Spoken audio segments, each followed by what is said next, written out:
Hi, welcome back to a brand new video of the Targeted Individual Program, Targeted Individual Experience. So today, um, my daughter is home. I didn't take her to school. She has been complaining. Yes, we got the sirens. Yeah, today this morning and during the night, I was on the heavy remote monitoring. And every time I walk past the door and I'm looking at the doorknob, uh, I'll hear the police sirens again, trying to manipulate me or threaten me. That if I leave, they use the police to either kill me or arrest me or what have you. Anyway, um, so my daughter got after I picked her from school yesterday. Last night, she started complaining that her eyes were burning and she couldn't go to sleep. Right now, uh, so I had to give her some eye drops. Her pediatrician has prescribed her some eye drops. Gave that to her because she couldn't close her eyes. Every time she closed her eyes, it was burning her. So eventually she went to sleep, which is a little late. I think it was like after 1 or so. And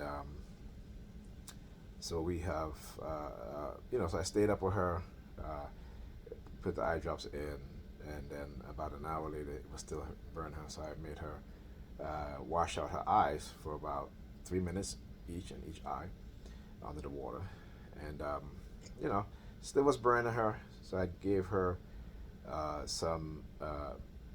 Gave her a cold, not cold, but a warm, moist hand towel, washcloth, I should say, and I wet it, rinsed out the water, and I put it over her eyes. And she eventually fell asleep. This morning, she woke up.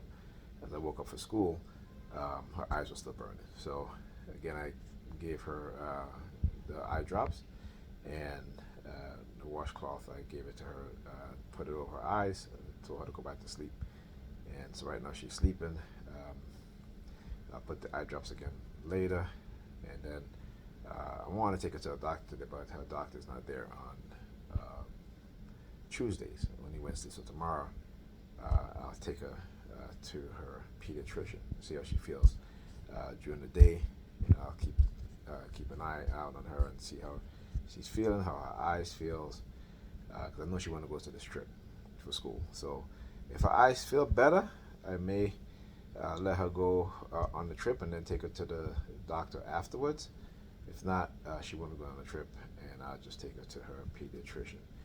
She told me that she went to the nurse yesterday, and she said that the nurse said that she has pink eye. So I looked at her eyes.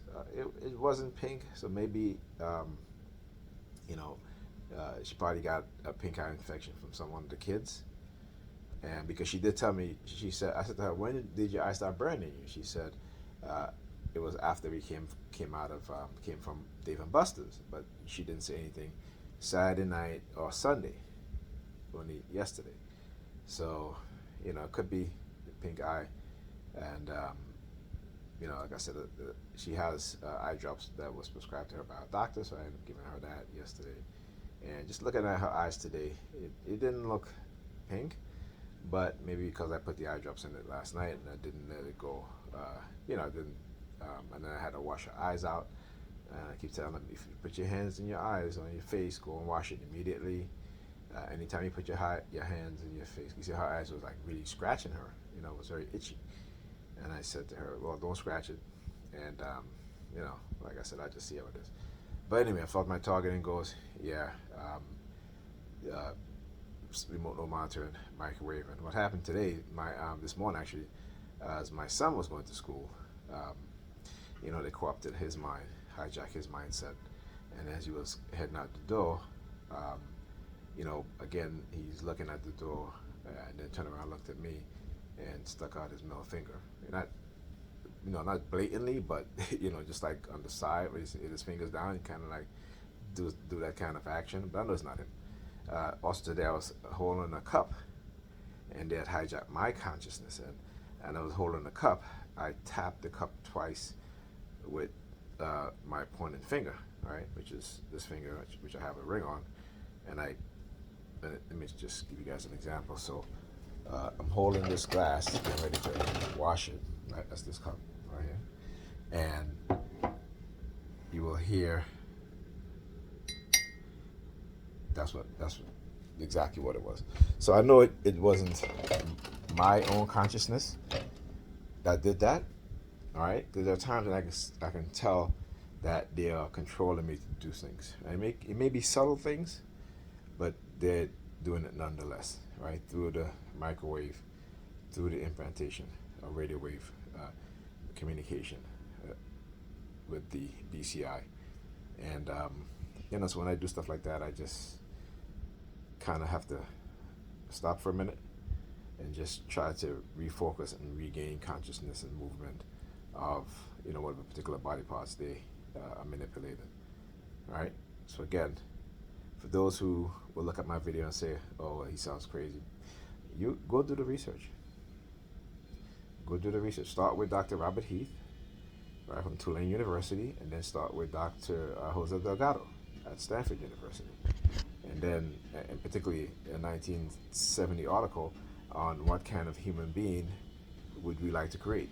There's an article based on the research of Dr. Jose Delgado. And then that research talks about implantation of a rhesus monkey with a microchip, what they call a stemoceiver, right, in which they're able to control the actions and the behavior of that animal, right? Again, these things are not new, right? The reason why we think it's new in the science fiction is because we've been lied to. They're deliberately dumbing us down when it comes to technology because those are in power, the elites. They want to be able to use technology to control us, and that's exactly what they've done, and they continue to do. All right, so I'll talk to you guys in the next video.